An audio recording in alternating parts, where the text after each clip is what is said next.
नमस्कार दोस्तों, स्वागत है आपका देसी स्पूक पे, जहाँ मैं सुनाता हूँ आपकी कहानी अपनी ज़बानी। ये वो कहानियाँ जो आप मेरे को इंस्टाग्राम और ईमेल के थ्रू भेजते हैं। इन कहानियों को सुनाने का रीज़न सिर्फ एक है, ताकि आप इनसे कुछ सीख ले सकें। आज की जो कहानी है वो मेरे को अर्जुन ने भेजी है, जो उसके साथ पिछले साल हुआ था। वो और उसके दोस्त कैसे एक नॉर्मल से मनाली का ट्रिप करने गए और कैसे वो हॉन्टेड हो गया। तो शुरू करते हैं बिना किसी देरी के। पिछले साल अप्रैल में 2025 अर्जुन और उसके 4 दोस्त अरुण, प्रिया, स्नेहा और तान्या 5 लोग प्लान करते हैं मनाली की ट्रिप का। इस समय पांचों अपनी कॉर्पोरेट जॉब में थे और पांचों बहुत ज़्यादा फ्रस्ट्रेट हो रखे थे। उनको था कि यार कहीं बाहर चलते हैं, थोड़ा घूम के आएंगे, एक ट्रिप हो जाएगी। तो उन्होंने सोचा कि गर्मी का मौसम है, मनाली का ट्रिप कर लेते हैं। तो ये लोग प्लान ऐसे करते हैं कि मनाली के ट्रिप के लिए एक गाड़ी हायर करते हैं, एक ड्राइवर हायर करते हैं। उनका प्लान था कि ज़्यादा समय पूरे टाइम दारू चलेगी, उधर जाके पार्टी करेंगे, अगले एक दो दिन घूमेंगे, फिर लौट के आ जाएंगे। तो उसी हिसाब से प्लान करते हैं, गाड़ी बुक करते हैं, सामान वामान इकट्ठा करते हैं और निकल जाते हैं। जैसे ही वो रास्ते पे निकलते हैं तो थोड़ी देर बाद सबकी दारू खुल जाती है, क्योंकि उनमें से कोई चला नहीं रहा था। तो उनका था कि ड्राइवर चला रहा है, ये लोग आराम से दारू पियेंगे। तो ये लोग दारू पीना शुरू कर देते हैं। इनका जो रास्ता था वो दिल्ली से मनाली का 9 घंटे का रास्ता होता है बाय रोड, प्लस ब्रेक्स मिला के इनको पड़ रहा था 12 घंटे का। तो उन्होंने सोचा कि आराम से जाना है तो थोड़ा मस्ती करते हुए जाएंगे। रास्ते में कुछ ब्रेक्स ले लगा के एंड में मनाली पहुंचने से कुछ देर पहले एक और ब्रेक लेते हैं एक ढाबे पे। वहाँ उतर के ये लोग प्लान करते हैं कि यार अब और ब्रेक नहीं देना, अब मनाली ज़्यादा दूर नहीं है, इधर खाना वाना खा लेते, फिर डायरेक्ट होटल पहुँच के मस्ती वस्ती करेंगे, पार्टी वार्टी करेंगे, सो जाएंगे और फिर नेक्स्ट डे घूमने घामने निकल जाएंगे। तो सेम चीज़ें करते हैं, खाना वाना खाते हैं ढाबे पे। फिर ढाबे से निकल के ये लोग मनाली पहुँचने जैसे ये लोग होटल में चेक इन करते हैं तो इनको रियलाइज़ होता है कि यार दारू तो थोड़ी ख़त्म सी होने वाली है। उन्होंने कहा कि आज रात के लिए बहुत है, कर लेंगे, मैनेज हो जाएगा। जैसे ही ये लोग अपने कमरे में जाते हैं, ये लोग देखते हैं कि यार मस्त अच्छा माहौल सेट है, सब बढ़िया है। तो ये लोग अपनी पार्टी शुरू करते हैं। पार्टी शुरू होने के थोड़ी देर बाद ही जो अरुण है वो कहता है अर्जुन से कि यार भाई मेरे को ना थोड़ा सर में दर्द ज़्यादा हो रहा है और मैं थक बहुत ज़्यादा रहा हूँ, मेरे को बड़ा इरिटेशन सी हो रही है, मैं जा रहा हूँ कमरे में सोने। ये बात सुन के अर्जुन और बाकी 3 लोग उसका थोड़ा वैसे मजाक बनाते हैं, कहते हैं कि भाई तू पार्टी करने आया था और तू ही सोने जा रहा है। पर अरुण कहता है कि भाई मेरे से भी हो नहीं पा रहा। तो अपने आप को एक्सक्यूज़ करके वो निकल जाता है सोने। ये लोग रात को पार्टी करते हैं। अराउंड 2-3 बजे अर्जुन कमरे में आता है देखने, तो अरुण सो रहा था ऑलरेडी। तो वो भी उसके बगल में जाके सो जाता है। रात को अर्जुन नोटिस करता है कि अरुण के मुंह से ना अजीब अजीब सी आवाज़ें आ रही हैं, जैसे वो कुछ कह रहा हो या फिर नींद में बड़बड़ा रहा हो। तो उसको लगता है शायद ये नॉर्मल सा होगा कि भाई अरुण थका हुआ होगा या कुछ होगा। तो वो उतना ध्यान नहीं देता है। उसको लगता है नाइट टाइम में लोग कभी कभार होता है, बोलते हैं, सब कुछ करते हैं। इसके बाद नेक्स्ट डे जब वो लोग सुबह उठते हैं तो देखते हैं अरुण अभी भी ना नींद से उठने के बाद भी हर थोड़ी देर में बड़बड़ाता वो दिख रहा है। वो कभी दीवार को देख के बड़बड़ा रहा है, कभी वो कुछ देख के बड़बड़ा रहा है। वो थोड़ा वियर्ड बिहेव करना शुरू कर रहा है। ये लोग तभी उस चीज़ पे ध्यान नहीं देते, सोचते हैं कि कुछ होगा उसको, है ना, हो रखा होगा परेशान किसी चीज़ से, और सोचते चलो घूमने चलते हैं। अर्जुन ने मेरे को बताया कि अरुण जो है वो स्ट्रिक्टली वेजिटेरियन है, पर मनाली पहुंचने के नेक्स्ट डे वो अर्जुन से कहता है कि यार मेरे को ना चिकन खाना है।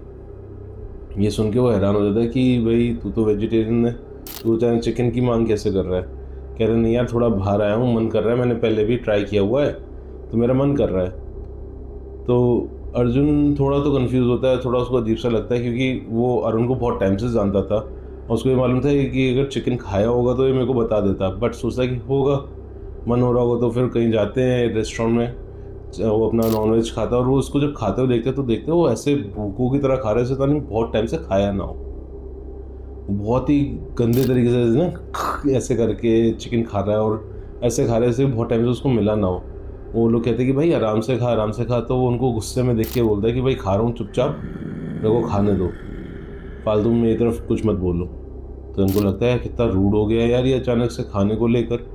वो कहते हैं ठीक है छोड़ो, वो हर चीज़ पे तैयार है, ठीक है यार हमारा ट्रिप है, हम लोग इसको ऐसे किसी चीज़ पे बर्बाद नहीं होने देंगे, किसी के चक्कर में बर्बाद नहीं होने देंगे। उधर से निकलते हैं तो अर्जुन कहता है कि ऐसा करते हैं यार, हम लोग ना थोड़ा इधर उधर घूम रहे हैं तो इधर आसपास में कुछ मंदिर भी हैं, वो भी देख लेते जो टूरिस्ट अट्रैक्शंस में हैं, वो देख के फिर अपन थोड़ा बहुत घूम के रूम पे चल लेंगे दारू लेके और पार्टी कर लेंगे। तो अरुण जो है वो बोलता है कि ऐसा करो, तुम लोग मंदिर अंदर हुआ, मैं दारू लेके सीधा होटल पहुँच रहा हूँ, मेरे को ना अभी थोड़ा ठीक नहीं लग रहा है। तो वो लोग थोड़ा फोर्स करते हैं, बट वो थोड़ा गुस्से में बोलता है कि भाई मेरे को नहीं लग रहा ठीक, क्यों मेरे को फोर्स कर रहे हो। तो वो लोग समझ जाते हैं कि शायद होगा कुछ, तो कहते हैं ठीक है भाई तू दारू ले, सीधा जा होटल पे, हम लोग होटल में मिलेंगे थोड़ी देर में। वो लोग जब वापस आते हैं होटल में और देखते हैं अरुण बैठा हुआ उधर तब भी चिकन खा रहा था रूम सर्विस मंगवा के। वो तब भी बैठ के ऐसे चिकन फाड़ रहा था और साथ में दारू ऐसे पी रहा था भर भर के जैसे कि उसने कभी पी ना हो। और वो देख के अर्जुन समझ जाता है अब बात थोड़ी अलग है। वो देखता है कि नीट विस्की बिना कुछ मिलाए इतने बड़े बड़े ग्लास, जैसा उन्होंने बताया कि इतने बड़े ग्लास में इतना भर भर के ऐसे डायरेक्ट पी रहा है और चिकन खाया जा रहा है, चिकन खाया जा रहा है, फाड़ रहा है चिकन ऐसे। तो उनको समझ में आ जाता है कि कुछ तो दिक्कत है। वो अरुण से कहते हैं कि भाई तू ठीक फील कर रहा है। तो अरुण गुस्से में, उसकी आंखें ब्लड रेड हो जाती है और कहता है मैंने कहा ना मेरे को खाने दो, क्यों मेरे को बार बार परेशान करते हो, जाओ यहाँ से। वो समझ जाता है कुछ तो दिक्कत है। अर्जुन खुद एक ऐसी फैमिली से आता है जहाँ पे उसके घर वाले इन सब चीज़ों को बहुत मानते हैं, ऊपरी हवाओं को। वो देख के समझ जाता है, वो फिर सारे डॉट्स ज्वाइन करता है कि यार कुछ तो गड़बड़ है, कि कल रात से देख रहा हूँ, सुबह से देख रहा हूँ और अब कुछ तो है जहाँ पे शायद इसका कहीं पैर पड़ गया, कुछ हो गया। तो वो लोकल्स वगैरह में बात करते हैं, नीचे जाके होटल्स वगैरह के स्टाफ से, फिर और लोगों से बात करके पूछता है कि यार आसपास कुछ है, कोई ऐसा मंदिर है, कुछ है जहाँ इसका उतारा हो सकता है। अब आप लोग जानते होंगे मनाली और हिमाचल वाले साइड में ऐसे कई सारे लोग मिल जाते हैं जो उतारा कर देते हैं। तो उधर के लोकल से एक पंडित के बारे में बताते हैं कि आप उनके पास चले जाओ, वो उतारा कर देते हैं, उनको सब चीज़ों का मालूम है। अर्जुन मनी मन सोचता है कि यार अगर अभी मैं इसको ऐसे लेके जाऊँगा तो ये मानेगा नहीं। तो वो वापस होटल जाता है। उधर वो बाकी तीनों लड़कियों से कहता है कि भाई अपन लोग थोड़ा बहुत बैठ के खावा लेते, तुम लोग सो जाओ। बाकी जो तीनों लड़की थी उनको था कि जो अर्जुन सोच रहा है वो शायद हो सकता है, वो उसकी बातों को बिलीव करके मान लेते हैं कि यार ऐसा भी कुछ हो सकता है शायद। तो कहते हैं ठीक है जो तू करना चाहे कर। रात को जब वापस कमरे में जाता है अर्जुन देखने अरुण को, तो देखता है कि अरुण अब सो रहा है, वैसे पीसफुली सो रहा है। तो वो समझ जाता है कि अभी ये ठीक है, इसको सोना है, सोने देते हैं। नेक्स्ट डे सुबह वो अरुण को बहला फुसला के कुछ ना कुछ करके गाड़ी में बैठाता है। गाड़ी में बैठाने के बाद अरुण को ले जाता है सीधा उस बाबा के पास। वहाँ बाबा के यहाँ पहुँचते ही अरुण चिल्लाने लगता है, वो अर्जुन को गालियाँ देने लगता है, गंदी गंदी गालियाँ देने लगता है कि तू मेरे को जानबूझ के इधर लाया है। पूरे गुस्से में चिल्लाता है कि ऐसा मैं देख लूँगा तेरे को, मैं ये कर दूँगा, मैं वो कर दूँगा, है ना। उतने में उसको पकड़ के जैसे जैसे करके बाबा के पास लेके जाता है। बाबा उसको देखता है, फिर उससे पूछता है कि कौन है भाई तू, क्यों बच्चे को परेशान कर रहा है। तो बाबा को देख के कहता है मैं कहाँ परेशान कर रहा हूँ उसको, यही आया था मेरे पास, यही उस पेड़ पे खड़े होकर इसने यूरिनेट किया था जहाँ मैं बैठा हुआ था। तो अर्जुन देखता है कब किया भाई, तो हम लोग तो इतने पूरे टाइम से थे, कब हुआ ऐसा। तो कहता है कि तुम उस ढाबे पे जहाँ पे तुम रुके थे, उसको रियलाइज़ होता है कि किस एरिया की बात करें, कि जिस पे लास्ट स्टॉप लिया था इन लोगों ने, उस ढाबे पे। वहाँ पे अरुण ये कह के निकला था मैं वॉशरूम हो जाता हूँ। तो वॉशरूम जाने की जगह उसको पास में कोई पेड़ मिला, वहाँ नशे की हालत में उसने यूरिनेट कर दिया। उस पर कुछ प्रेत आत्मा बैठी हुई थी जिसको ये बहुत डिसरिस्पेक्टफुल लगा, वो अरुण के ऊपर चढ़ के आ गया। जैसे ही अरुण के ऊपर वो आ गया, तो वो ये एक्सप्लेनेशन सुनने के बाद अर्जुन को समझ में आ जाता है कि अरे भाई मामला तो कहीं और से बिगड़ा हुआ है, और हम सोच रहे थे कि मनाली में कुछ हुआ इसको। तो बाबा कहते हैं कि मैं बच्चे से माफ़ी मंगवा दूंगा, मैं तेरे लिए जो तेरे को चाहिए वो करवा दूंगा, बच्चे को छोड़ दे, बच्चे को परेशान मत कर। तो पहले तो मना करते, फिर बाबा थोड़ा ज़ोर डालते हैं उस पर। फिर वो कहता है कि ठीक है, उधर से जब ये वापस जाए तो वापस जाते समय 1 किलो गुलाब जामुन और 1 मुर्गा छोड़ के जाए। तो जब वो लौट रहे होते तो वो ढाबे के लिए वापस कट लेते हैं उधर जाते में, कि इनको ट्रिप थोड़ी जल्दी ख़त्म करनी पड़ी क्योंकि अरुण की हालत ख़राब हो रही थी। उस ढाबे पे जाते हैं, ढाबे पे जाके 1 किलो गुलाब जामुन और 1 मुर्गा छोड़ के आ जाते हैं। वो उधर छोड़ के वापस गाड़ी में बैठ के निकल जाते हैं।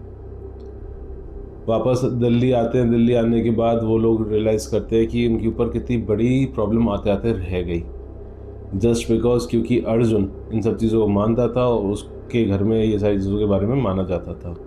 अगर आपको ये वीडियो पसंद आई हो तो लाइक करना ना भूलें, हाइप ज़रूर करें, कमेंट करें। अगर आपके साथ ऐसा कोई इंसिडेंट हुआ तो आप मेरे को ईमेल कर सकते हैं, आप मेरे को इंस्टाग्राम पे बता सकते हैं, चाहे तो आप कमेंट पे भी बता सकते हैं। मैं आपसे खुद पर्सनली कनेक्ट हूँगा, आपकी कहानी सुनूंगा और सुनाऊंगा इस चैनल पे। अंटिल नेक्स्ट टाइम, ध्यान रखें और ट्रैवलिंग करते समय स्पेशली ध्यान रखें।